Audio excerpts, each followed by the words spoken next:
Assalomu alaykum hurmatli YouTube ishqibozlari, musofirda yurgan aka-ukalar, qadrli obunachilar. Mana bugun navbatdagi darvozamizda Namangan viloyati Namangan shahar oromgoh dahasiga olib kelib o'rnatdik. Juda chiroyli chiqdi bu darvozamiz, plotniy bo'lib. Bir xil svetda mokri asfalt, o'sha deva kraska sepildi. Juda chiroyli chiqdi darvozamiz. 3.9 ga 3.45 razmerga o'rnadi. Bu darvozamiz 9,5 million so'mga olib kelib o'rnatildi. 1 kvadrat metri 900 ming so'mdan olib kelindi. Darvozamiz materiallari haqida qisqacha ma'lumot berib o'tsak, eniga 3.9 bo'lgan bo'lsa, bo'yiga 3.45, stoykalari 10 ga 5 shviller bo'ldi, ikki o'yoni tagi shviller bo'ldi.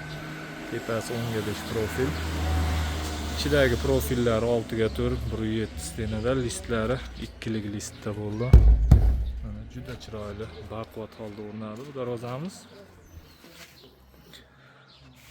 İçidagi arqon chaspak, ichidagi mana bu reshetka 2 ga 3 chaspaklarimiz ham polni 1.5lik stenada bo'ldi.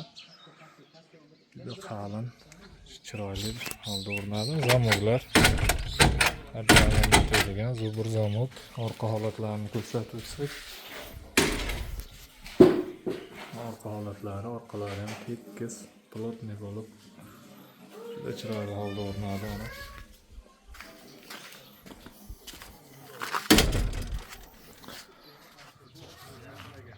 Hurmatli aka-ukalar, kanalimizga yangi bo'lsalaring, obuna bo'lib, like tugmachasini bosib, videomiz keng tarqalishiga hissa qo'shasizlar degan umiddamiz.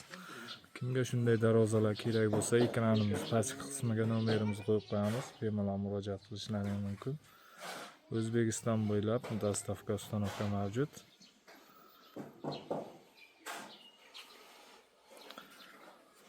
Bemalol murojaat qilaverasizlar. Xudo xohlasa keyingi videolarimizda ham kraskadan oldingi kraska sepish jarayonlarini qo'yib borishga harakat qilamiz. Doim sog' bo'linglar, salomat bo'linglar.